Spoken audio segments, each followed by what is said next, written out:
Hi, it's me again with CorelDraw Tips and Tricks. This is part 2. I really meant to add it, to have it in that one, and I forgot about it. I said in that video there's 2 ways to do it. I'm holding down the control button and making a perfect rectangle, square. Then I'm going to hit P. I am going to hold down the Shift key, and I'm going to get the pick tool, always better. Hold down the Shift key and just kind of bring it in about right there. Now I'm going to take that rectangle. One thing nice about a rectangle, you don't have to center rotate it anywhere. But we're going to Control D and make a duplicate and rotate it 5 degrees. And what that's doing, it's giving us 72 corners. And that's maybe whoever drew this logo, maybe how they did it. So let's Control G and group this together. Let's hit P, and it gives us our inside circle. Now it's not perfect. I could have played around with it a little bit more.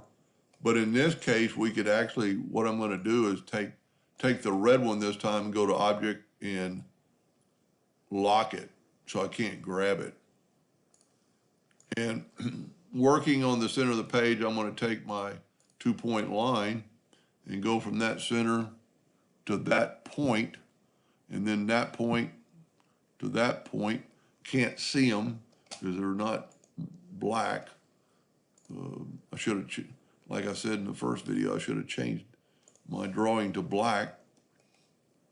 And then let's take the original, well, remember I got it locked.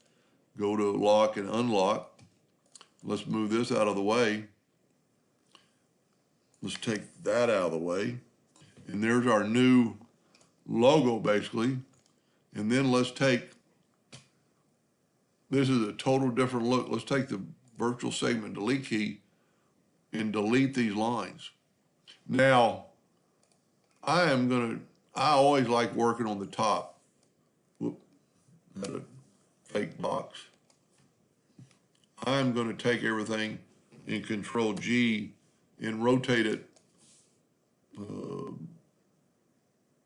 90 degrees. I like working this way when I'm deleting something. And this is a good little tidbit. Hold down the Alt key and you can draw lines pretty close to it. And you don't have to worry about that square box getting in your way. Whoop. That's what's going to happen if you don't use the Alt key. We'll just get right there and take that away. We can go and see the box I'm talking about, so you'd only get so far. But if you hold down the Alt key, you can actually come at an angle, and just whatever it touches, it's going to delete. Let's go ahead and do this real quick.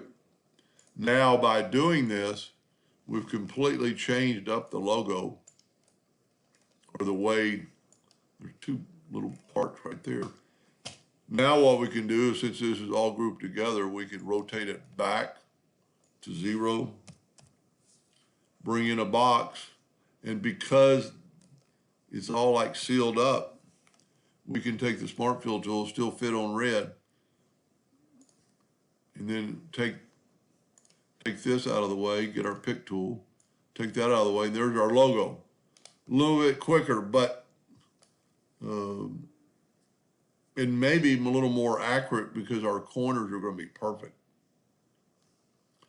Anyway, just an idea. Hope that helped. Thank you for watching.